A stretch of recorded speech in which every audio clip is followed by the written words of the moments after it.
Right පුතේ අපි මේ ආරම්භ කරන්නේ 2022 ඔයගොල්ලන්ට තාප භෞතිකය කියන 4 වෙනි ඒකකය. හරි. එයාටදී මාතෘකාව ලියන්නකෝ. ඉස්සරම තාප භෞතිකය පිටු 200 විතර පොතක් ඇති මේකට. තාප භෞතිකය. තාප භෞතිකය. හරි. එයාටදී අපි ඇත්තටම ගොඩක් දේවල් තියෙනවා කතා කරන්න පාඩමේ. ඉස්සරම ලියන්න පටවන වගේ අපි ලියාගමු. මුලින්ම කතා කරන්නේ උෂ්ණත්ව මිතිය. යටට ලියා ගන්න අංක 1 උෂ්ණත්ව මිතිය. උෂ්ණත්ව මිතිය. ඊට පස්සේ අංක 2 ලියන්න ඝන සහ ද්‍රව ප්‍රසාරණය. ඝන සහ ද්‍රව ප්‍රසාරණය. අංක 3 ලියන්න වායු නියම හා වායු පිළිබඳ චාලක අණුක වාදය. රසායන විද්‍යාවත් ඉගෙන ගන්නවා මේ. වායු නියම හා වායු පිළිබඳ චාලක අණුක වාදය. හරි. ඊට පස්සේ පොතේ ලියන්න තාප හුවමාරුව.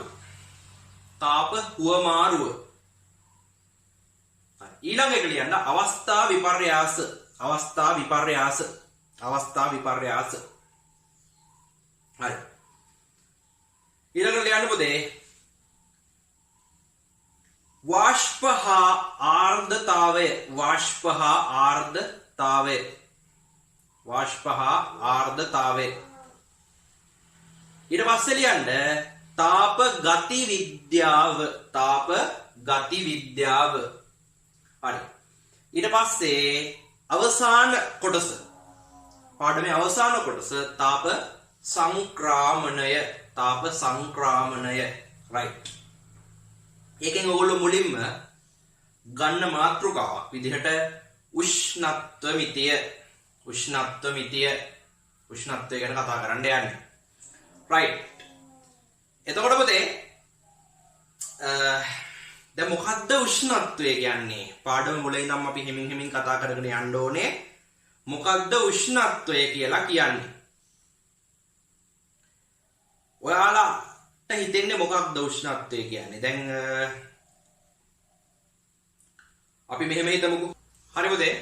එතකොට ඇත්තටම මේ උෂ්ණත්වය කියන එක ගැන කතා කරද්දී දැන් ගොඩක් අය ඉන්නේ මේ පිළිබඳ මේක ඉගෙනගෙන නැති අය ගොඩක් අය ඉන්නේ මේ පිළිබඳ වැරදි ආකල්පයක වෙන්න පුළුවන්. අපි දැන් හරියටම මේ පාඩම ඇතුලේ උෂ්ණත්වය කියන එක ගැන කතා කරන්න ඕනේ. දැන් ඔයගොල්ලෝ දන්නවා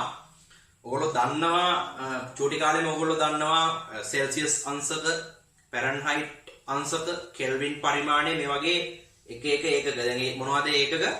උෂ්ණත්වය මිනුම් කරන ඒකක. එහෙනම් උෂ්ණත්වය කියන්නේ භෞතික රාශියක් කියන එක පැහැදිලි. මිනුම් කරන්න පුළුවන් නේ. හරි. එතකොට පොතේ උෂ්ණත්වය කියන එකට නිර්වචනයක් එපා. උෂ්ණත්වය කියන එකට අපි නිර්වචනයක් දෙන්න එපා. හරි. එතකොට මේ නිර්වචනය දෙනකොට හරි දැන් අපි පාඩමේ නම තාප භෞතිකය. හරි. තාපය පිළිබඳ දෙයක් පාවිච්චි කරලා අපිට උෂ්ණත්වය ගැන නිර්වචනයක් දෙන්න බෑ. ඒ කියන්නේ අපි යම් වස්තු දෙකක් තියෙනවා මේ විදිහට A B කියලා. මේ වස්තු දෙකේ ගත්තොත් මොන හරි ද්‍රව දෙකක් කියලා හිතන්නකෝ AB කියලා. වෙනස් ද්‍රව දෙකක් කියන එක වෙනස් ද්‍රව දෙකක් කියලා හිතන්නකෝ. එතකොට මේ ද්‍රවයේ තියෙනවා ජූල් 1000ක තාපය. මේකේ තියෙනවා ජූල් 2000ක තාපය. මේකේ තියෙනවා ජූල් 1000ක තාපය. මේකේ තියෙනවා ජූල් 2000ක තාපය. එතකොට A ද B ද උෂ්ණත්වය වැඩි. A ද B ද උෂ්ණත්වය වැඩි. A ද B ද උෂ්ණත්වය වැඩි කියලා අපිට කියන්න බෑ තාප ප්‍රමාණය බලලා. හරි. තාප ප්‍රමාණය බලලා අපිට A ද B ද උෂ්ණත්වය වැඩි කියලා කියන්න බෑ. තේරුණාද? ඒ වගේම තමයි මේ විදිහට ද්‍රව දෙක ගත්තට පස්සේ හරි මේ විදිහට ද්‍රව දෙක ගත්තට පස්සේ මේ එකිනෙකට වෙනස් වර්ගයේ ද්‍රව දෙක AB කියලා අපි ඔයාලා දන්නා උෂ්ණත්වය මනින්න පාවිච්චි කරන උෂ්ණත්ව මාන. හරි. අපි ඉදිරියදී ඔක ගැන කතා කරනවා. මේ විදිහට උෂ්ණත්ව මාන දෙක දාලා මැන්නාම මෙයාගෙනවා මේ වෙනම දෙකක් දැන් මම අඳින්නේ. මෙයාගේ පේනවා සෙල්සියස් අංශක 25යි කියලා. මෙයාගේ පේනවා සෙල්සියස් අංශක 38යි කියලා. දැන් උෂ්ණත්වය වැඩි මේකනේ. එතකොට පුතේ මේ දෙකෙන් තාපය වැඩි කෝකේද? මේ දෙකෙන් ඒකෙද මේ ද්‍රව දෙකක් තියෙන්නේ මේ ද්‍රවයේද තාපය වැඩි මේකෙද? දැන් මේක උෂ්ණත්වය 25යි මේක උෂ්ණත්වය 38යි. ගොඩක් කට්ටිය හිතනවා මේ 38 වෙච්ච එකේ තාපය දැන් උෂ්ණත්වය වැඩිනේ ඒ නිසා තාපය වැඩිපුර තියෙන්නේ. හරි. මෙන්න මේ උෂ්ණත්වය 38ක් වෙච්ච එකේ කියලා. ඒක එහෙමනේ ඒක නෙමෙයි මේකෙද? පුතේ අපිට ඒක හරියටම කියන්න බෑ. දැන් මම කියන්න උත්සාහ කරන්නේ ඒක. ඒ කියන්නේ උෂ්ණත්වය සහ තාපය අතර එහෙම සම්බන්ධතාවයක් නැහැ. ඇත්තම කියනවා. හරි සම්බන්ධතාවයක් අපිට ගොඩනගන්න පුළුවන් භෞතික රාශිය අතර. හරිද? හැබැයි අර ඔයාලට පේන හිතෙන විදිය සම්බන්ධතාවයක් නැහැ. හරි? අර ඔයාලට හිතෙන විදිය සම්බන්ධතාවයක් තියෙනවා නම් උෂ්ණත්වයේ වැඩි එකේ තාපය වැඩි වෙන්න එපා. තාපය වැඩි එකේ උෂ්ණත්වය වැඩි වෙන්න එපා. එහෙම එකක් නැහැ. ඒ නිසා ඒක ඔළුවෙන් අයින් කරගන්න. මෙතන තියෙන ප්‍රශ්නේ ඕගොල්ලන්ට තියෙන ප්‍රශ්නේ තාපය සහ උෂ්ණත්වය කියන දෙක පිළිබඳ හරි අදහසක් තාම ඕගොල්ලන්ට නැහැ. තාපය හා උෂ්ණත්වය කියන එක පිළිබඳ හරි අදහසක් ඕගොල්ලන්ට නැහැ. ඒක අපි දැන් ගන්න ඕනේ. හරි. ඉතින් මම තව දෙයක් ඔයාලට කියන්නද? දැන් මේ තාපය සහ උෂ්ණත්වය ගැන මම කතා කරේ. ඒ වගේම හරි තාපය හා උෂ්ණත්වය වගේම මෙහෙම වාදන දෙකක් තියෙනවා පුතේ. මේ දෙකේම තියෙන්නේ ජලය. හරි මේ දෙකේම තියෙන්නේ ජලය. පැහැදිලි? දෙකේම තියෙන්නේ ජලය. මේක T1 කියන උෂ්ණත්වය තියෙනවා මේක T2 කියන උෂ්ණත්වය තියෙනවා. මම කියන්නේ කොහොමද වැඩි කියලා කොහොම තියෙන්නේ. හරි පුතේ ඔයා ඇවිල්ලා හරි ඔයා ඇවිල්ලා මේ දෙකට අත දානවා. හරි මේ දෙකට අත දානවා. අත දාද්දී ඔයාට දැනෙනවනේ ප්‍රශ්නයක්. හරි අන්නේ අතට දැනෙන ඒ උණුසුමෙන් අතට දැනෙන උණුසුමනොත් කෝකේද උෂ්ණත්වය වැඩි කියලා කියන්න බැරි අවස්ථා තියෙනවා. සමහර අවස්ථාවල පුළුවන් සමහර අවස්ථාවල බැරි වෙනවා. ඒ කියන්නේ දැන් හිතන්නකෝ ඔයා අත දාපුවාම ඔයාගේ අත ගොඩක් රත් උනේ මේකට දානකොට. මේකට දානකොට නෙමෙයි මේකට දානකොට. එහෙනම් ඔයාලට හිතන්න පුළුවන් මේකේ උෂ්ණත්වය වැඩි කියලා. හරි අත දානකොට ගොඩක් රත් උනේ මේකට දාද්දී නෙවෙයි මේකට දාද්දී තමයි ගොඩක් රත් උනේ. දැන් අත දාද්දී ගොඩක් රත් උනේ මේකට අත දැම්මා. එතකොට ඔයාලා හිතනවා හරි මේකේ උෂ්ණත්වය වැඩි කියලා. මේකට වඩා.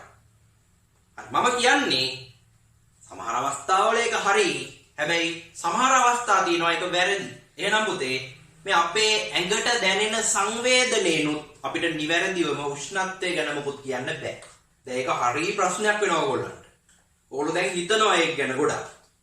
මේක ගැන ගොඩක් හිතනවා. අඩේ එහෙම වෙන්න බෑ. වැඩිපුර උණුසුමක් දැනෙන්නේ උෂ්ණත්වයේ වැඩි නිසානේ. එහෙම දෙයක් හිතනවා ඕගොල්ලන්ට. හරි. පුතේ එහෙම දෙයක් හිතුණට ඒක එහෙම නෙවෙයි. එහෙම දෙයක් හිතුණට ඒක එහෙම නෙවෙයි. හරි. දැන් ඒ ගැන අපි කතා කරන්න ඕනේ. තේරුණාද? අපි දැන් ඒ ගැන මොකක් කරන්න ඕනේද?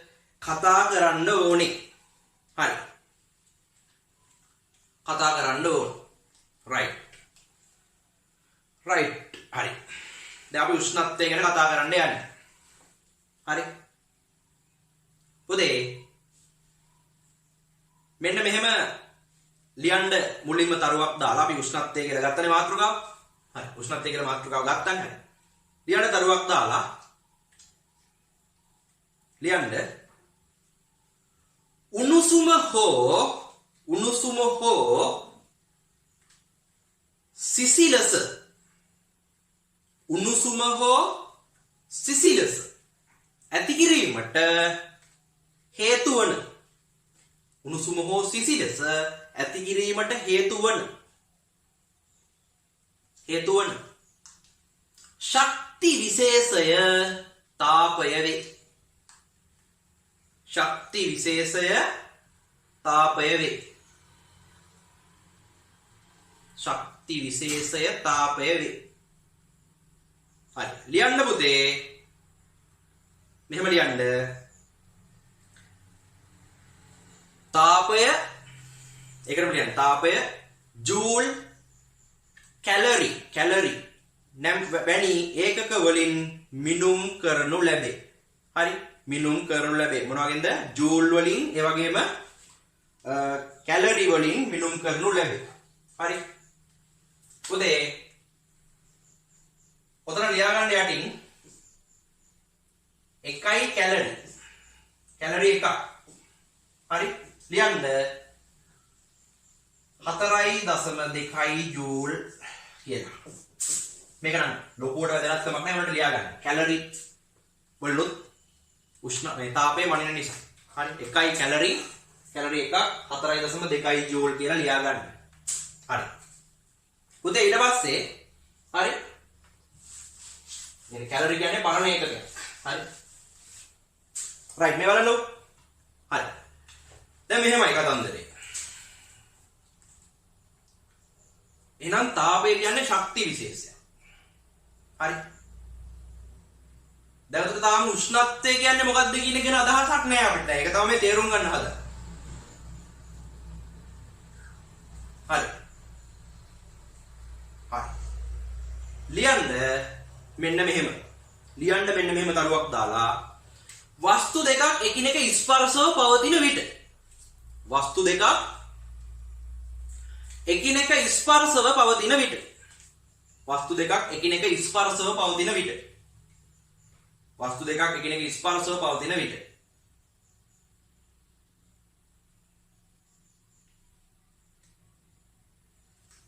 එක් වස්තුවක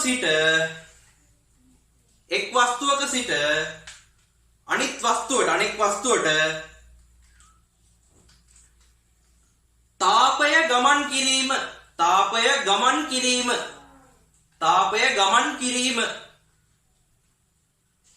පිළිබඳ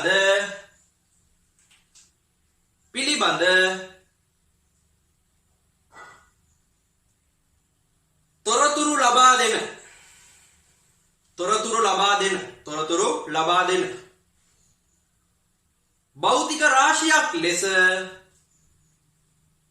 භෞතික රාශියක් ලෙස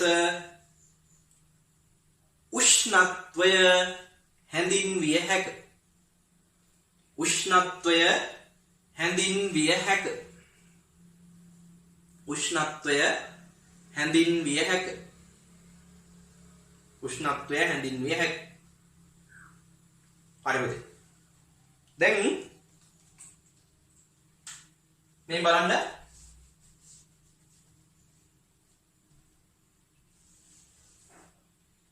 මේ වස්තුව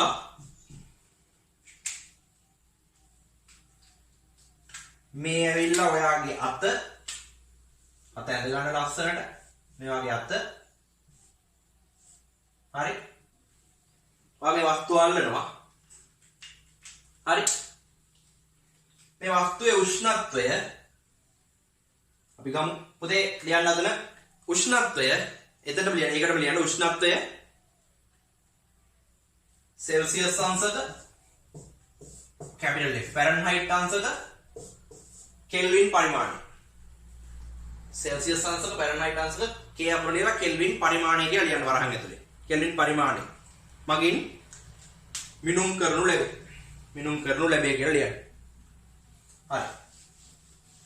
දැන් මේ අත හරි මේ වස්තුවේ උෂ්ණත්වය सेल्सियस अंशක අපි ගමු 70යි.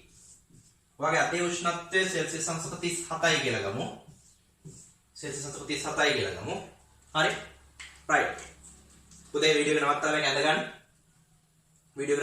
ගන්න. හරි. රයිට් ලියන්න.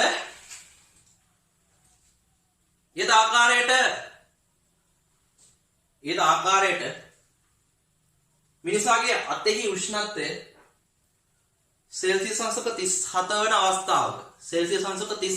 අවස්ථාවක ඊට වැඩි උෂ්ණත්වයක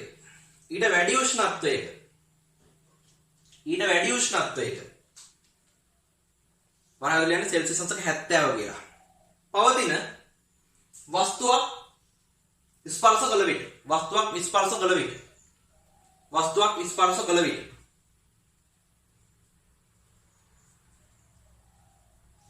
උෂ්ණත්වය වැඩි වස්තුවේ සිට අතට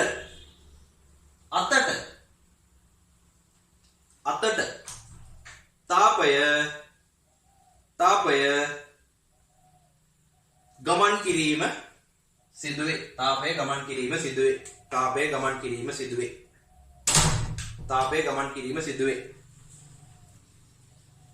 හරි. පුතේ උෂ්ණත්වය වැඩි තැන ඉඳලා අඩු තැනට තමයි තාපය ගමන් කරන්නේ. හරි. තාපය ගමන් කිරීම සිදුවේ. right. එවිට පුතේ වරහන් ඇතුලේ මේක ලියන්න. එවිට අතට උණුසුමක් දැනේ. පිච්චෙනවා කියලා කියන්නේ. හරි. right. හරි. ඊළඟට මේ බලන්න. ඊළඟ වස්තුව මේ වගේ වස්තුව ගමු අපි. මේක සෙල්සියස් අංශක 10යි කියලා කියමු අපි. මේක සෙල්සියස් අංශක 37ම තමයි. පුතේ මේක ඇඳ ගන්න වීඩියෝ එක නවත්තලා. හරි. ලියන්න මෙහෙම ලියන්න. අතේ උෂ්ණත්වයට වඩා මිනිසාගේ අතෙහි උෂ්ණත්වයට වඩා අඩු උෂ්ණත්වයක පවතින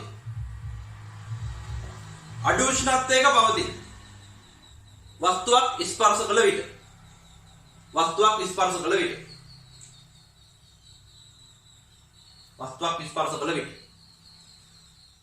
තාපය අතේ සිට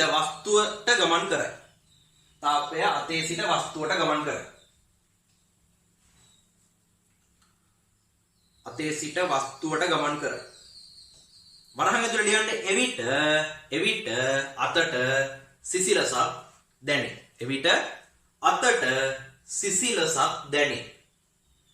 අතට සිසිලසක් දැනේ. හරි. එහෙනම් පුතේ තාපය ගමන් කරද්දී දැන් අපේ අතට තාපය එනකොට අපිට උණුසුමක් දැනුණා. අතෙන් තාපය එළියට යනකොට අපිට සිසිලසක් දැනුණා. ඒ වගේම තමයි මෙතන අපි තේරුම් ගත්ත දේ උෂ්ණත්වය වැඩි තැන ඉඳලා අඩු තැනට තමයි හැමතිස්සෙම තාපය ගමන් කරන්නේ කියලා. හරි. පුතේ රතු පෑනෙන් තරුවක් දාලා මෙතන ලියන්න.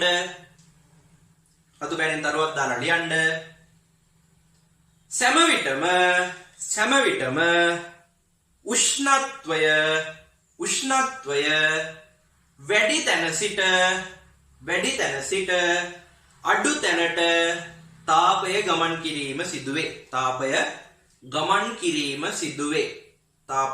කිරීම සිදුවේ. හරි. තව දෙයක් තියෙනවා. පුතේ තාපය ගමන් කරනකොට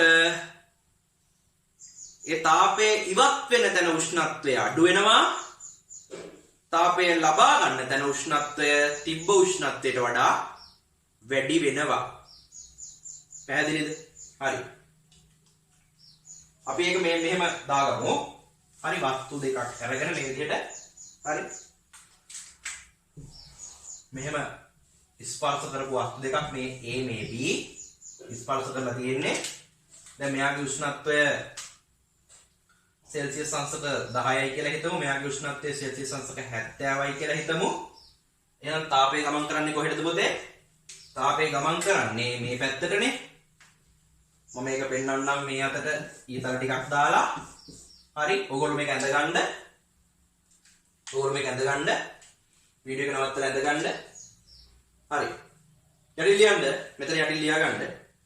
උෂ්ණත්වය වැඩි B වස්තුවේ සිට උෂ්ණත්වය වැඩි B වස්තුවේ සිට උෂ්ණත්වය වැඩි B වස්තුවේ සිට ඒ වස්තුව දක්වා තාපය ගමන් කරයි. ඒ වස්තුව දක්වා තාපය ගමන් කරයි. ඒ වස්තුව දක්වා තාපය ගමන් කරයි. තාපය මෙලෙස ගමන් කිරීමේදී B වස්තුවේ උෂ්ණත්වය අඩු වන අතර ඒ වස්තුවේ උෂ්ණත්වය වැඩි වේ. B වස්තුවේ උෂ්ණත්වය අඩු වන අතර ඒ වස්තුවේ උෂ්ණත්වය වැඩි වේ. හරි. ඉතින් අන්න ඒකත් මෙතනදී අපි ඉගෙන ගන්න ඕනේ. හරි. දැන් ඕගොල්ලෝ ටික ටික දැන් මේ තාපය සහ උෂ්ණත්වය කියන වචන දෙක ගැන ඉගෙන ගන්න. හරි. දැන් මම ඔයාලට කියන්න යන්නේ අර මම ඔයාලට කිව්වා තාපය සහ උෂ්ණත්වය අතර සම්බන්ධයක් අපිට පෙන්වන්න බෑ. ඒ කියන්නේ තාපය වැඩි තැන උෂ්ණත්වය වැඩි, තාපය අඩු තැන උෂ්ණත්වය අඩුයි කියලා එකක් අපිට කියන්න බෑ. හරි. ලියන්න පුතේ ප්‍රශ්නයක් විදිහට මේ ලියන්න අංක 1 කියලා දාලා නැත්නම් ගැටලුව 1 කියලා දාන්න ලියන්නකො. හරි.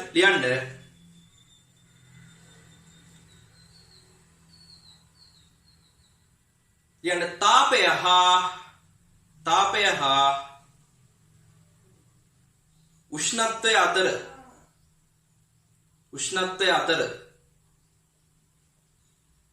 උෂ්ණත්වය අතර හරි මෙහෙම ලියන්නකො. එහෙම ලියන්න එපා. සෝරි. හරි. ලියන්න මේ විදිහට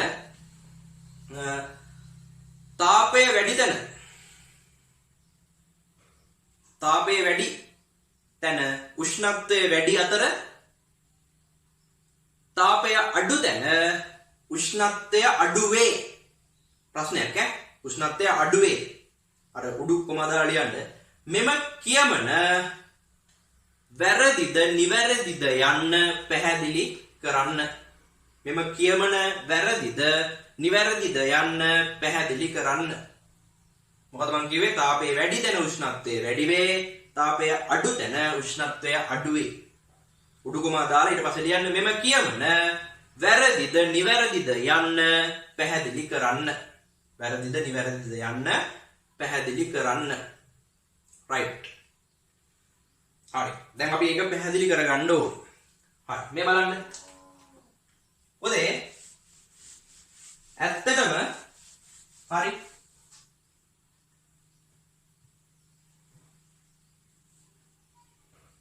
තාපය වැඩි තැන හරි උෂ්ණත්වය වැඩි කියන එක දැන් අපි මේ විදිහට බලමු. උදාහරණයකින් බලමු. right. මේ දැන් කතා කරමුකෝ. ඒ පිළිබඳව දැන් කතා කරද්දී හරි මම උදාහරණයක් ගන්නම්. නිලාකුරු අර අවුරුද්දට අපි මේවා කරන්නේ බඹර චක්ක නැත්නම් මල් වෙඩි. උදේ ඒ වගේ මේ අර ගිනි පුලිඟු පනිනවනේ. හරි. දැන් හිතන්න මේ ඝන ද්‍රව්‍ය හරි ඒ තියෙන ඒවා මේ ද්‍රව වාෂ්ප තත්ත්වයටපත් වෙලා හරිද? ඒ කියන්නේ ගිනි පුලිඟු විදිහට ඉවත් වෙන්නේ. දැන් ඒවා දැන් බඹර චක්‍රයක් කකුලේ බඹර චක්‍රේ කරගෙනකොට ඒ ගිනි පුලිඟු කකුලේ වැදුනට එතකොට මේ නිලාකූරක තියෙන ඒ ගිනි පුලිඟක් විසි වෙලා මේ අතට වැටුනට හරි එහෙම පිච්චෙනවද?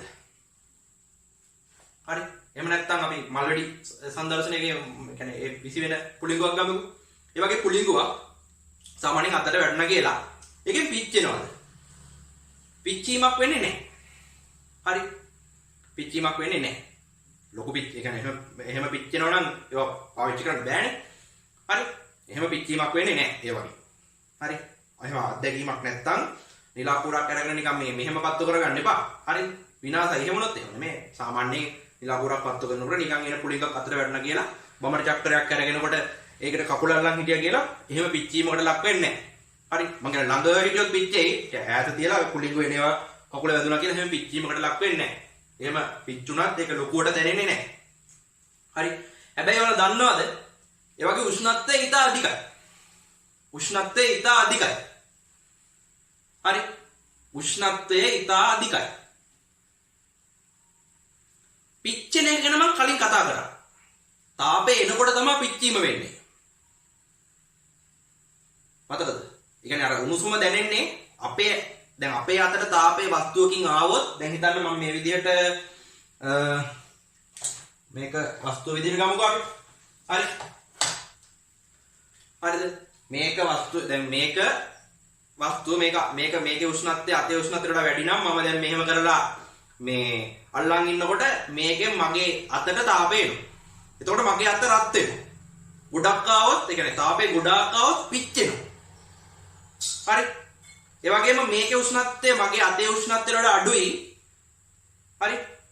එතකොට මම මෙහෙම අල්ලන් හිටියොත් මගේ අතෙන් තාපය මේකට යනවා. එතකොට අත සීතල දැනෙනවා. ගොඩක් ගියොත් ගොඩක් සීතල දැනෙනවා. අතට තාපේ ගොඩක් ආවොත් අත පිච්චෙනවා. තව ආවොත් තව පිච්චෙනවා. හරි. එතකොට යනකොටත් එහෙමයි. ගොඩක් ගියොත් මේ ගියොත් තාපේ එළියට යනවා නම් සීතල වෙනවා අත. තාපේ ගොඩක් ගියොත් ගොඩක් සීතල වෙනවා. ගල් ගහනවා අත. තාපේ ඔක්කොම ගියොත් හානි වුණොත් එහෙම. හරි. ඉතින් එතකොට තේරුම් ගන්න පුළුවන්. දැන් කල්පනා කරන්න ගිනි පුළි එකක් ගත්තොත්, ගිනි පුළිඟුවක් ගත්තොත් අර මල් වෙඩි සම්දර්ශන වල වගේ යන එකක් ගත්තොත්, හරි. ඒ වගේ ඉතා විශාල උෂ්ණත්වයක් තියෙනවා. උෂ්ණත්වයක් තිබ්බට පිච්චීමට ලක් වෙන්නේ නැහැ. පිච්චීමට ලක් වෙන්නේ නැත්තේ තාපය අඩු නිසා. තාපය අඩු නිසා. හරි. හැබැයි පුතේ ජලය පොඩ්ඩක් ගන්න. ජල බිඳුවක් අරගෙන අර ගිනි පුළුංගුවේ සයිස් එකේම ජලය සාමාන්‍ය උෂ්ණත්වයේ තියෙන. ඒ කියන්නේ දැන් අරකේ උෂ්ණත්වය සෙල්සියස් අංශක සමහරවිට 1000ක් පැන. හරි. ගිනි පුළුංගුවේ උෂ්ණත්වය. හැබැයි ජලයේ උෂ්ණත්වය 100ට වඩා වැඩි වෙන්නේ බෑනේ. 100ට වඩා වැඩි වුණොත් එහෙනම් වාෂ්ප වෙනවනේ. සාමාන්‍යයෙන් අපි තුන් 80 90 කියන 80 90 තියෙන ජලයකට අත දාලා බලන්නකො මොකද වෙන්නේ කියලා.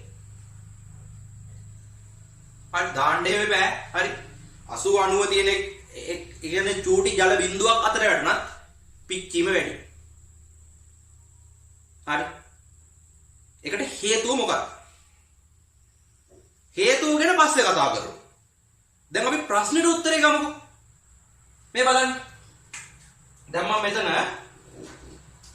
මේක මම ගන්නම් අර එක ගිනි පුළිඟුවක් විදිහට.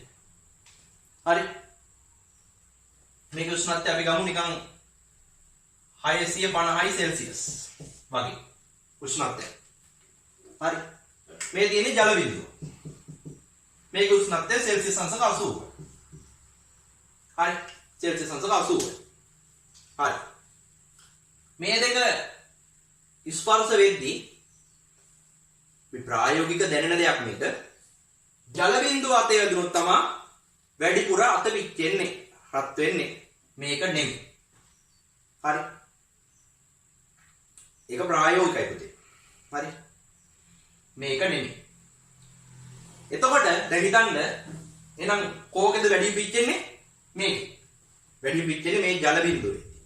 පුතේ ජල බිඳුවේ එද්දි නම් වැඩියෙන් පිච්චෙන්නේ වැඩිපුර තාපය තියෙන්නේ මොකේද? ජල බිඳුවේ. ජල බිඳුවේ. හරි. එතකොට බලන්න උෂ්ණත්වය වැඩි කෝකේද? මේකේ. හැබැයි ඒකේ තාපය තියෙන්නේ අඩුයි. එතකොට අන්න බලන්න තාපය වැඩියෙන් තියෙන එකේ උෂ්ණත්වය වැඩිද? එහෙම එකක් නැහැ. හරි. හරිද? දැන් එහෙනම් හැමතිස්සෙම අපිට මෙතන ගන්න පුළුවන් නිගමනයක්. දැන් තාපය වැඩි එකේ උෂ්ණත්වය අඩුයි. මෙතන තාපය අඩු එකේ උෂ්ණත්වය වැඩිනේ. තේරුණාද කියන්නේ? හරි. තාපය අඩු මේ වැඩි එකේ උෂ්ණත්වය අඩුයි. තාපය අඩු එකේ උෂ්ණත්වය වැඩිනේ. එහෙනම් හැමතිස්සෙම මේක එහෙමද? ඒක ගැන කියන්න බෑ. ඒ කියන්නේ තාපය සහ උෂ්ණත්වය අතර අපිට එහෙම කතා කරන්න බෑ. තව එක දෙයක් ගන්න නැතු. එක දෙයක් ගන්න ඕනේ තව. මේ අතරට තව එකක් සම්බන්ධ වෙනවා. ඒ කියන්නේ කතා කරමු අපි ඉස්සරහට. හරි. මෙහෙම ලියමුකෝ අපි. ලියන්න. මල් වෙඩි සංදර්ශනයකදී නිකුත් වන ගිනි පුළිඟුවක් සලකමු. කුඩා ගිනි පුළිඟුවක් සලකමු. එහි උෂ්ණත්වය ඉතා විශාල වේ. ඉතා විශාල වේ. එහෙනම් දාගන්න 650 සෙල්සියස් කියලා. 650 සෙල්සියස් කියලා. ඉතා විශාල වේ. හරි. එලෙසම සෙල්සියස් අංශක 80 පමණ සෙල්සියස් අංශක 80 90 කියලා දාන්න 80 ඉරක් 90 90 පමණ ජල බිඳුවක් සලකමු. ජල බිඳුවක් සලකමු. ජල බිඳුවක් සලකමු. හරි. රයිට්. මෙහෙම ලියන්න යටින් වෙනම ලියන්න.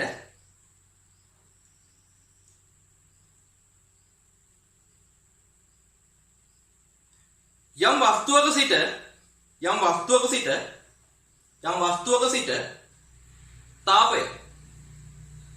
තාපය ඔබගේ අතට ගමන් කරන්නේ නම් අතට උණුසුමක් දැනේ.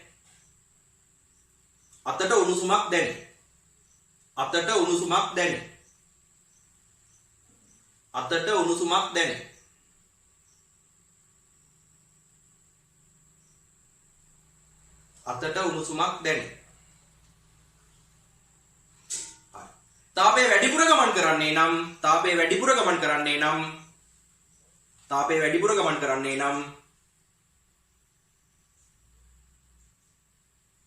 වැඩිපුර ගමන් කරන්නේ නම් අතට වැඩි උණුසුමක් දැනේ. නොමැතිනම් අත පිලිස්සේ.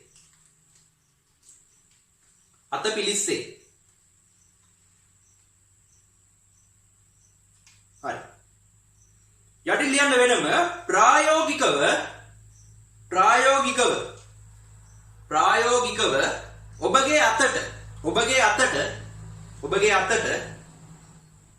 ඔබගේ අතට ගිනි පුළිඟුවක් සහ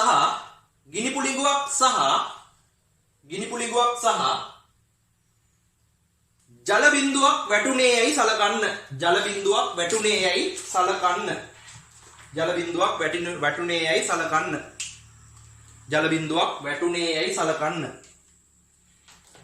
right ලියන්න. දැන් මේ දෙක ඇඳ ගන්නකොද? මෙයයි ඇඳ ගන්න ඉක්මනට.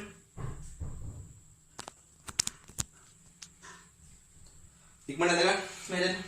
හරි. right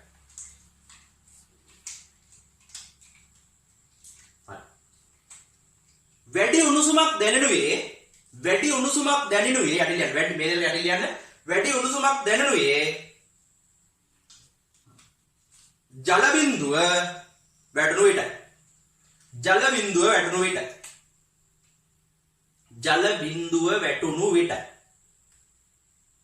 ජල බිඳුව වැටුණු විට. හරි. ලියන්න මෙහෙම. එයට හේතුව වන්නේ ගිනි පුළිඟුවට වඩා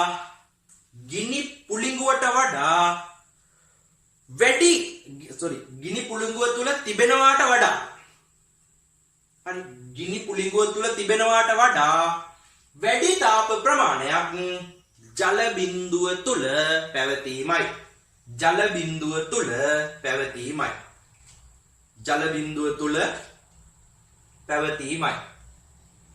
ජල බිඳුව තුල පැවතීමයි. හරි. right මෙතෙන්ට කට්ටිය මොනවා හරි තර්ක කරන්න පුළුවන් එක දේ තර්ක කරන්න පුළුවන් ඕගොල්ලන්ට. දැන් කෙනෙකුට තර්ක කරන්න පුළුවන් මගේ අතේ උෂ්ණත්වය 37යි නම් 650 ඉඳන් 37ට උෂ්ණත්ව වෙනස වැඩි. ඒ නිසා වැඩියෙන් තාපය එනවා මෙයාගෙන් කියලා වැඩි වේගකින්. මෙයා 80යි. එතකොට 80 සහ 37 අතර වෙනස ගොඩක් අඩුයිනේ. ඒ නිසා අඩු වේගකින් තාපය එනවා කියලා. එහෙම තමයි. හැබැයි එන්න තාපේ තියෙන්න ඕනේනේ. මේකේ තාපේ නැහැ අඩුවෙන් තියෙන්නේ. හරි. මේකේ තාපය අඩුවෙන් තියෙන්නේ. හැබැයි මේකේ එහෙම නෙමෙයි. මේකේ වැඩියෙන් තාපය තියෙන්නේ. හරි. දැන් ඔයාලට එක දෙයක් තේරෙනවනේ. ප්‍රශ්නේ අපි ලිව්වේ තාපය වැඩි තැන උෂ්ණත්වය වැඩි වේ, තාපය අඩු තැන උෂ්ණත්වය අඩු වේ කියලා. දැන් මේ කතාව එහෙම නෙමෙයි කියලා මේකෙන් ඔප්පු වුණා. හරි. ඔප්පු වුණා. හරි. ඒ කියන්නේ දැන් එහෙනම් මොකද්ද ඔප්පු වුනේ? තාපය වැඩි තැන උෂ්ණත්වය අඩුයි. තාපය වැඩි තැන උෂ්ණත්වය තාපය අඩු තැන උෂ්ණත්වය වැඩි, තාපය වැඩි තැන උෂ්ණත්වය අඩුයි කියලා. එහෙමද? එහෙම එකක් ඔප්පු වුන්නේ නැහැ. අපි ලියලා තියෙන ප්‍රශ්නේ ලියලා තියෙන වැකිය තියෙන්නේ. ඒ වැකිය නිවැරදි නෑ කියලා ඔප්පුන්න. මම ආයෙ කියන්නේ තාපය සහ උෂ්ණත්වය අතර එහෙම සම්බන්ධතාවයක් ගන්න මෙහෙම බෑ. ගන්න පුළුවන්. මෙහෙම බෑ. හරි. තීරණය කරන්න බෑ. හරි. පුතේ ලියන්න මේ විදිහට. මේ විදිහට ලියන්න ඕගොල්ලෝ. හරි. ඉහත උදාහරණයෙන් පැහැදිලි වන්නේ right ලියන්න. ඉහත උදාහරණයෙන් පැහැදිලි වන්නේ හරි. ඉහත උදාහරණයෙන් පැහැදිලි වන්නේ සඳහන් කළ වැකිය නිවැරදි නොවන බවයි. සඳහන් කළ වැකිය නිවැරදි නොවන බවයි. සඳහන් කළ වැකිය නිවැරදි නොවන බවයි. හරි. ඒ කියන්නේ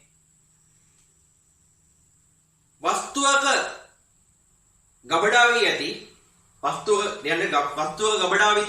වස්තුවක ගබඩා වී ඇති තාප ප්‍රමාණය අණුව ඒ උෂ්ණත්වය ගැන අදහසක් ලබාගත නොහැකි. උෂ්ණත්වය ගැන අදහසක් ලබාගත නොහැකි. නොමැතිනම් මෙහෙම ලියන්න. නොමැතිනම් යම්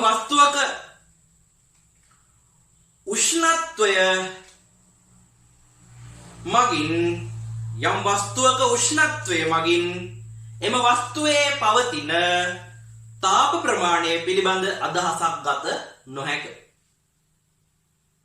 උෂ්ණත්වය මගින් දැන් හිතන්නකෝ 650යි සෙල්සියස් නෙවෙයි ගිනි පුළිඟුවේ. පුතේ ඕගොල්ලෝ හිතුවොත් එහෙම මේකේ උෂ්ණත්වය වැඩි නිසා මේකේ තාපය වැඩි කියලා සම්පූර්ණයෙන් වැරදිනේ. අන්න ඒක ගැන අපි මේ කතා කරන්නේ. උෂ්ණත්වය බලලා අපිට කියන්න බෑ මේකේ තාපය වැඩි මේකේ තාපය වැඩි කියලා. හරි. ඒක තේරුම් ගන්න. හරි. ලියන්න. හරි. මෙන්න මෙහෙම රතු පෑනේ තරුවක් දාලා මෙන්න මෙහෙම ලියා ගන්න. හරි. වස්තුවක පවතින තාප ප්‍රමාණය පිළිබඳ මිනුමක් උෂ්ණත්වයේ මගින් ලබා නොදේ. කියන වස්තුවක පවතින තාප ප්‍රමාණය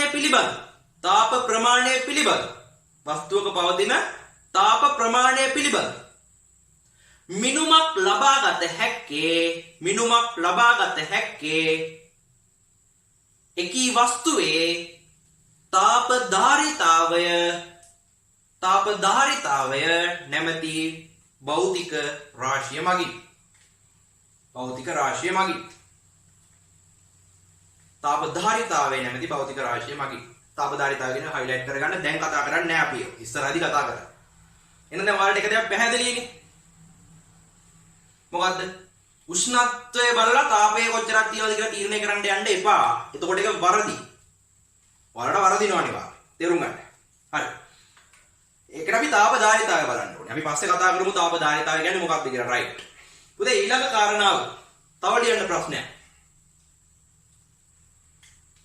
හරි.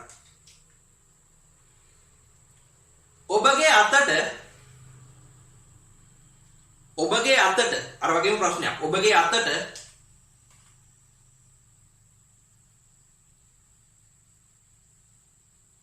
දැනෙන සංවේදනය මගින්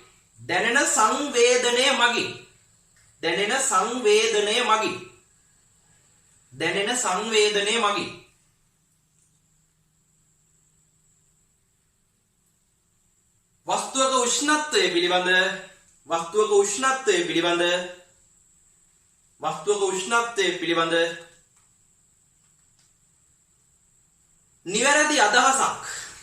නිවැරදි අදහසක් සෑම විටම ලබාගත හැකද? හයිලයිට් කරන්න පුතේ. සෑම විටම කියන එක සෑම විටම ලබාගත හැකද කියලා මං අහන්නේ. ගන්න පුළුවන්. හැබැයි සෑම විටම ගන්න බෑ.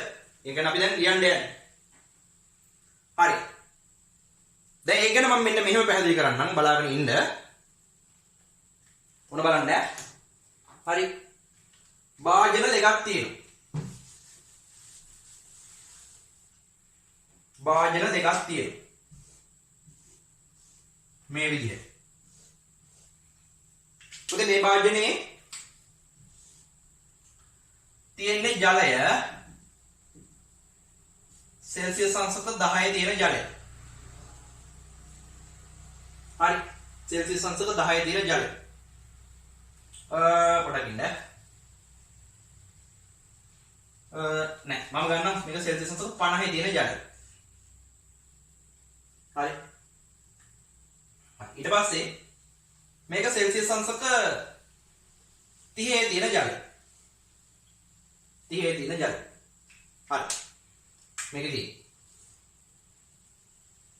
පුතේ මෙන්න බලන්න මේ විදිහට දැන් මේක උෂ්ණත්වය සෙල්සියස් අංශක 50යි මේකේ ජලයේ උෂ්ණත්වය සෙල්සියස් අංශක 30යි. ඔයාගේ අත ගන්නවනේ. ඔයාගේ අත අරගෙන ඔයාගේ අත දැන් මේකට දාන්න යන්නේ. හැබැයි අවස්ථා දෙකකදී දාන්නේ. හරි. මේ අවස්ථාවේදී ඔයාගේ අතේ උෂ්ණත්වය ඔයාගේ අතේ උෂ්ණත්වයක් තියෙනවනේ ඒක වෙනස් වෙනවනේ. අපි හිතමු මේ අවස්ථාවේදී ඔයාගේ අතේ උෂ්ණත්වය හරි සෙල්සියස් අංශක අපි හිතමුකෝ 60යි කියලා. සෙල්සියස් අංශක 60යි. හරි. ඔයාගේ අතේ උෂ්ණත්වය සෙල්සියස් අංශක 60යි. හරි. මේ අවස්ථාවේදී ඔයාගේ අතේ උෂ්ණත්වය මේ කියන්නේ මේ ඒ භාජනයට දානවා ඊට පස්සේ වෙන වෙලාවක ඔයා මේ භාජනයට දානවා. අවස්ථා දෙකක් නේ. හරි. මේ අවස්ථාවේදී ඔයාගේ අතේ උෂ්ණත්වය මම දෙන්නම් සෙල්සියස් අංශක 40යි කියලා. කොහොමින්ද? මෙතනදී මම 50යි කියලා ගන්නවා පුතා. මෙතනදී මම මෙයාගේ ජලයේ උෂ්ණත්වය 60යි කියලා ගන්නවා. හරි. ඊට පස්සේ මම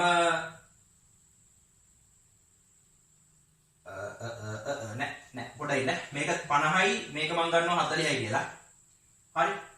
50යි 40යි.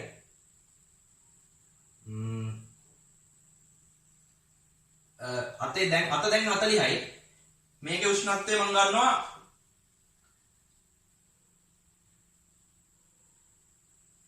කොහොමින්ද 30යි අත 20යි කියලා ගන්න. හරි. අත 20යි කියලා ගන්න. හරි මේ විදිහට දාගන්න. හරි. හරි. ඒක මේ පටල ගන්න එපා. දැන් මම හදලා දුන්නේ. මෙතන 40යි. ඒ කියන්නේ ජලයේ උෂ්ණත්වය 40යි. මම ගන්නම් මේක A භාජනය කියලා. මේක B භාජනය. හරි. මේකේ උෂ්ණත්වය 40යි. මේකේ උෂ්ණත්වය 30යි. දැන් උෂ්ණත්වය අඩු කෝකේද? කෝකේ තියෙන ජලයේද? B ගේ තියෙන ජලය. හරි. දැන් මේ ඔයාගේ අත 50යි සෙල්සියස් අවස්ථාව එක අවස්ථාව මේ. ඔයාගේ අත 20යි සෙල්සියස් අවස්ථාව. හරි. පුතේ මේක ඇදගන්න ඉක්මනට. එක අවස්ථාව දෙක අවස්ථාව කියලා ලියන්න ඊට පස්සේ. ඉක්මනට මේක ඇදගන්න. වීඩියෝ එක නවත්තලා ඉක්මනට ඇදගන්න. එක අවස්ථාව දෙක අවස්ථාව. සරි. ලියන්න මෙහෙම. යටින් ලියන්න. අවස්ථා දෙකක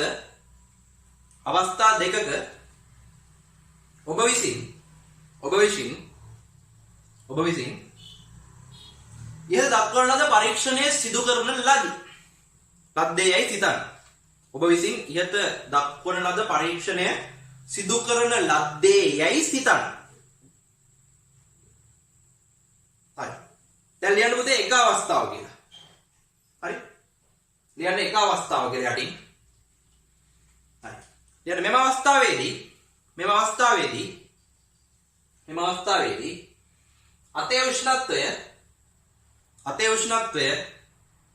අතේ උෂ්ණත්වය ජලයේ උෂ්ණත්වයට වඩා වැඩි නිසා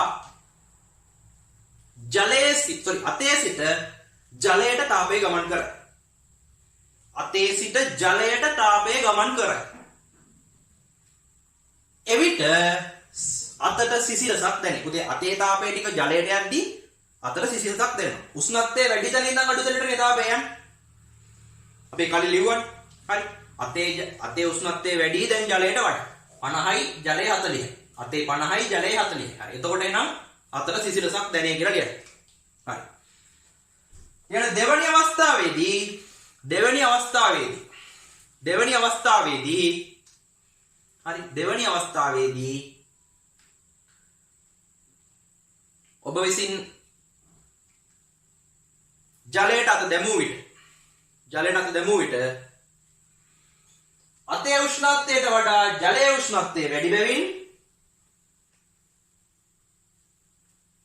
අතේ උෂ්ණත්වයට වඩා ජලයේ උෂ්ණත්වය වැඩි බැවින් ජලයේ සිට අතට තාපය ගමන් කරයි. ජලයේ සිට අතට තාපය ගමන් කරයි. ජලයේ සිට අතට තාපය ගමන් කරයි. පුතේ ලියන්න එවිට අතට උණුසුමක් දැනේ. එවිට අතට උණුසුමක් දැනේ. අතට උණුසුමක් දැනේ. හරි. right. හරි. හරි. ලියන්න වෙනම යටින් අවස්ථා දෙක සැලකුව විට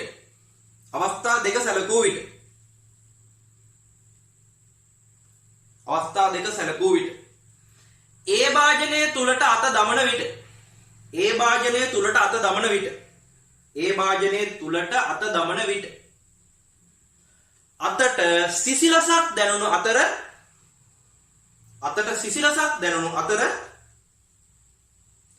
B භාජනයට අත දැමූ විට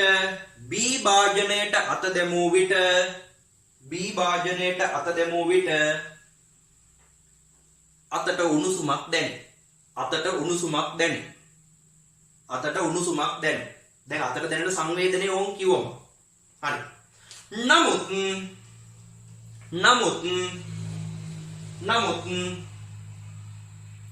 උෂ්ණත්වය වැඩි වන්නේ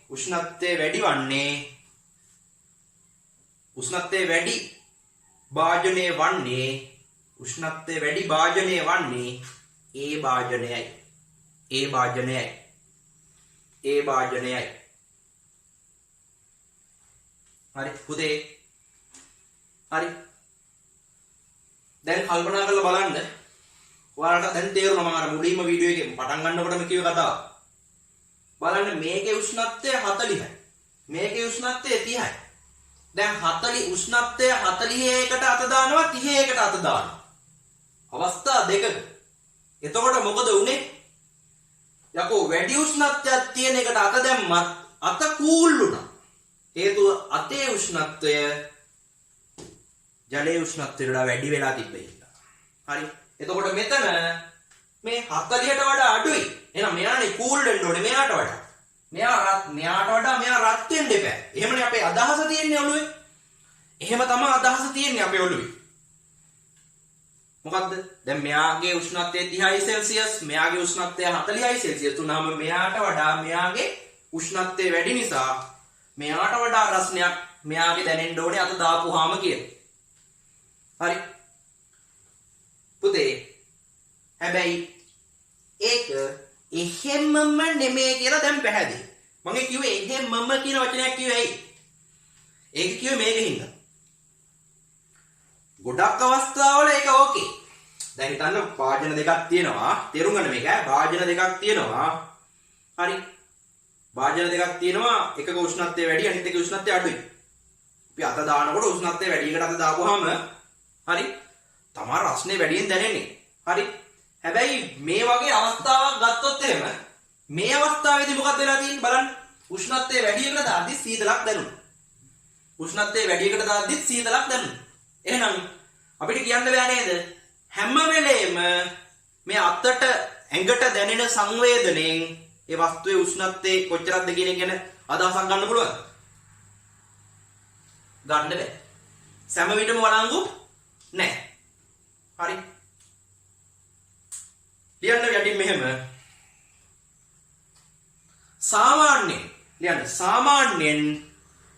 සාමාන්‍යයෙන් උෂ්ණත්වය වැඩි හරි උෂ්ණත්වය වැඩි හරි ද්‍රාවණයකට අත දැමුව විට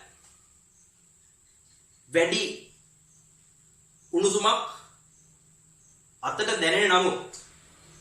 අතට දැනෙන නමුත් වැඩි උණුසුමක් අතට දැනෙන නමුත්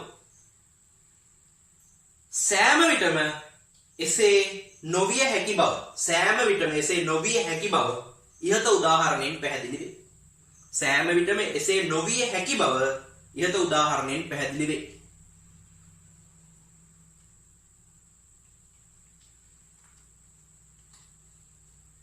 හරි. රතුපෑණි තරුවත් දාලා ලියන්න අන්තිමේට ඉහත කරුණ අනුව පෙනී යන්නේ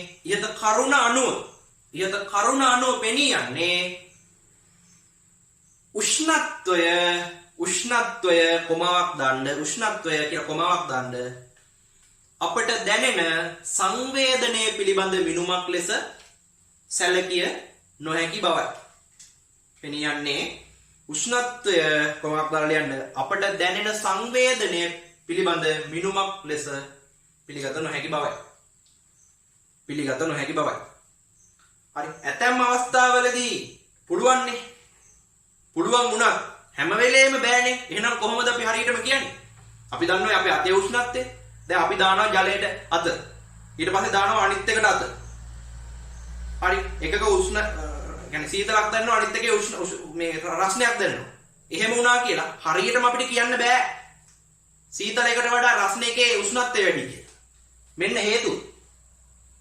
තේරුම් ගන්න. හරි. තේරුම් ගන්න හරියට මේක. හරි. ඒ නිසා අපිට එහෙනම් දැනෙන සංවේදනයෙන් කියන්න බෑ කෝකේද උෂ්ණත්වය වැඩි කියලා හැම විටම. හරි. ඉගෙන ගන්න දෙයක් තියෙනවා පුතේ. හරි. තේරුම් ගන්න දෙයක් තියෙනවා මෙතන. හරි. ඉතින් ඕක තේරුම් ගන්න. රයිට්. එහෙනම් දැන් අපි දේවල් ටිකක් කතා කරා. හරි. එතකොට ඇත්තටම මොකද්ද මේ උෂ්ණත්වය කියන්නේ එහෙනම්? ඒ කියන්නේ ඒක කොහොමද මනින්න පුළුවන් අපිට? හරි. උෂ්ණත්වය කියන එක මනින්න පුළුවන් කොහොමද? හරි. අපි එක දෙයක් දන්නවා හැබැයි දැන් මොකද්ද? වස්තුවකින් තාපය ඉවත් වෙනකොට උෂ්ණත්වය අඩු වෙනවා. බලන්න නෝට් එකේ තියෙනවා AB වස්තු දෙකක් දාලා මම ඒක පෙන්නලා තියෙනවා. උෂ්ණත්වය මේ තාපය හානි වෙනකොට උෂ්ණත්වය අඩු වෙනවා. වස්තුවකට තාපය එනකොට උෂ්ණත්වය වැඩි වෙනවා. නේද? උෂ්ණත්වයට අර්ථ දැක්වීමක් අපි කලින්ම දුන්නා. මොකක්ද දුන්නේ? වස්තු දෙකක් ස්පර්ශව තියෙනකොට ඒ වස්තු අතර තාපය හුවමාරු වෙන්න පුළුවන්ද බැරිද කියන එක පිළිබඳ විනුමක් කියන. හරි. උෂ්ණත්වය. ඒ කියන්නේ එහෙනම් අපිට මෙන්න මෙහෙමනම් නිගමනයකට එන්න පුළුවන්. ඉන්න තව දේවල් තියෙනවා කියන්න. අපිට අනිවාර්යෙන් නිගමනයකට එන්න පුළුවන්. මෙන්න මෙහෙම තාපය පාවිච්චි කරලා මෙන්න මෙහෙම නිගමනයකට එන්න පුළුවන්. පුතේ වස්තු දෙකක් මෙහෙම තිබ්බට පස්සේ AB කියලා right AB කියලා මේ වස්තුවෙන් ඒ කියන්නේ A වස්තුවෙන් B වස්තුවට තාපය ආවොත්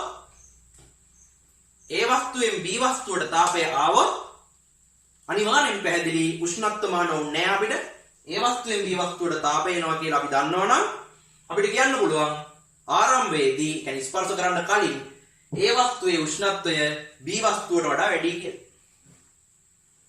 හරි. A වස්තුවේ උෂ්ණත්වය B වස්තුවට වඩා වැඩි කියලා. හරි. තාපයේ ගමන් කිරීමකට පුතේ තාපයේ තියෙන ප්‍රමාණය බලපාන්නේ. මාර කතාවක් මේක. බලපාන්නේ උෂ්ණත්ව වෙනස. මම මෙහෙම කියන්නේ. ඒක. හරි. අපි ඉදිරියේදී මේ හැම එකම කතා කරනවා. හරි. මේ බලන්න පුතේ. මෙහෙම වස්තුවක් තියෙනවා. මේ වස්තුවේ තියෙනවා ජූල් 10000. ජූල් 10000. හැබැයි උෂ්ණත්වය සෙල්සියස් අංශක 20යි. හරි. මෙතන මම වස්තුවක් අදිනවා. පුතේ මේ වස්තුවේ තියෙන්නේ ජූල් 1000යි. හැබැයි උෂ්ණත්වය සෙල්සියස් අංශක 80යි. දැන් එහෙම වෙන්න බැරිද? දැන් අපි ඒක දන්නවා එහෙම වෙන්න පුළුවන් කියලා. ඇයි තාපය වැඩි එකේ උෂ්ණත්වය වැඩි වෙනවා කියලා එකක් නැහැනේ. ඒ අපි අර ගිනි පුළේකුව කතාව ගිහින් බලන්න. තාපය වැඩි එකේ උෂ්ණත්වය වැඩි කියලා එකක් නැහැ. උෂ්ණත්වය වැඩි එකේ තාපය වැඩි කියලා එකකුත් නැහැ. තේරුම් ගන්න ඒක. උෂ්ණත්වය වැඩි එකේ තාපය අඩු වෙන්න පුළුවන්. හරි. මොකද උෂ්ණත්වය කියන්නේ වෙනම එකක්. ඒක ගැන අපි කතා කරමු ඉස්සරහට. හරි. දැන් මෙහෙම තියෙද්දි මම මේ කියන්න හදන්නේ මේ දෙන්න ස්පර්ශ කරපුවාම හරි. දැන් තාපය වැඩි මොකේද? මේ AB ගත්තට පස්සේ හරි. AB ගත්තට පස්සේ තාපය වැඩි ජූල් 10000ක් තියෙන ඒ වස්තුවේ. B වස්තුවේ ජූල් 1000යි තියෙන්නේ. එතකොට ස්පර්ශ කරපුවාම ඒ වස්තුවේ ඉඳලා B වස්තුවට, ඒ කියන්නේ තාපය වැඩි එකේ ඉඳන් තාපය අඩු එකටද තාපය එන්නේ. එහෙම දෙන්නේ. එහෙම නෙමෙයි. තාපය එන්නේ මෙතනදී B සිට A දක්වා. මොකද උෂ්ණත්වය වැඩි මේකේ නිසා. හරි. බලන්න කොච්චර දේවල් ඉගෙන ගන්න තියෙනවද කියලා. හරි. සමහර වෙලාවට ඔයාලා හිතන් ඉන්නේවා අංශක 180 වෙන් වෙනස් වෙනවා. කමන්නේ. හරි. ලියන්න ඊළඟ ප්‍රශ්නේ. ලියන්න ඊළඟ ප්‍රශ්නේ. අර වගේම ප්‍රශ්නයක් ලියන්න. වස්තු දෙකක්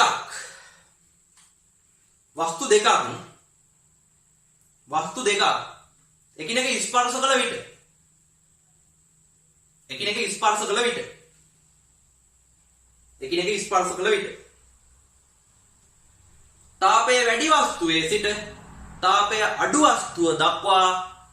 තාපය වැඩි වස්තුවේ සිට තාපය අඩු වස්තුව දක්වා තාපය ගමන් කරයි. දුකමා දාන්න මෙම කියමන වැරදිද නිවැරදිද යන්න පැහැදිලි කරන්න. තාපය වැඩි එකේ ඉඳලා අඩු එකට එනවාද කියන එක ඒක තමයි කියමන.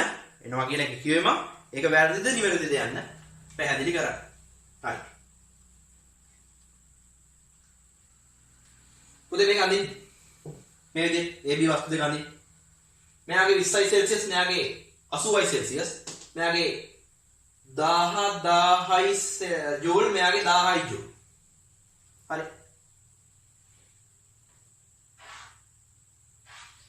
හරි. ඊට පස්සේ ලියන්න මෙහෙම. හරි. ඒ වස්තුවේ තාපය ජූල් 10000ක් පවතී. B වස්තුවේ තාපය ජූල් 10000ක් පවතී. B වස්තුවේ තාපය ජූල්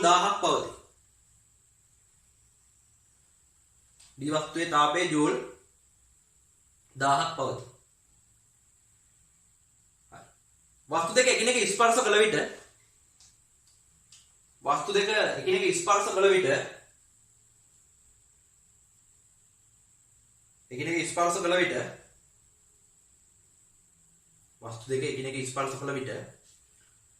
තාපය ගලන්නේ B සිට A දක්වායි. එයට හේතුව උෂ්ණත්වය වැඩි වන්නේ B වස්තුවේ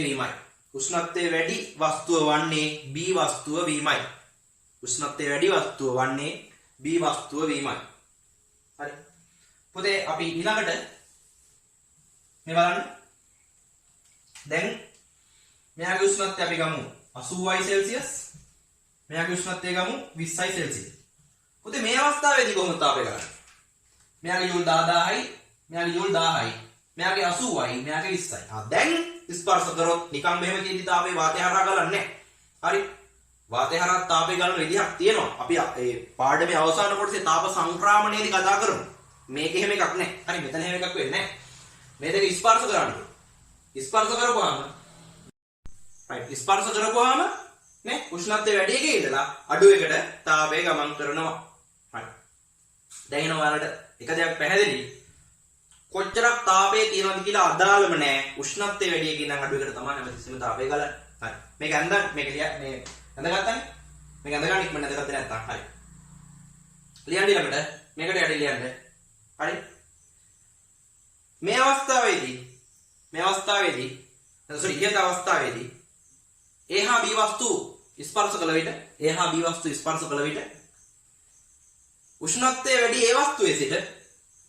උෂ්ණත්වය වැඩි A වස්තුවේ සිට උෂ්ණත්වය අඩු B වස්තුව දක්වා තාපය ගමන් කිරීම සිදුවේ. හරි. පුතේ හරි. ලියන්න මෙන්න මෙහෙම. යටි ලියන්න මෙන්න මෙහෙම. රතු පෙන් තරවද්දල් ලියන්න. වස්තු දෙකක් ස්පර්ශ කළ විට එක්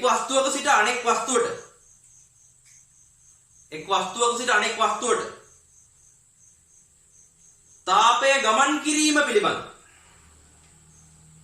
තාපය ගමන් කිරීම පිළිබඳ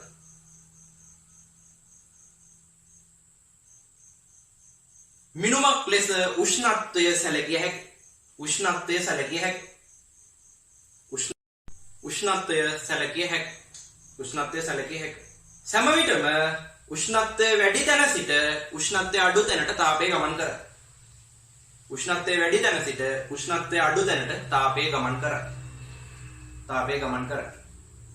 යන්න වස්තුවක පවතින තාප ප්‍රමාණය වස්තුවක පවතින තාප ප්‍රමාණය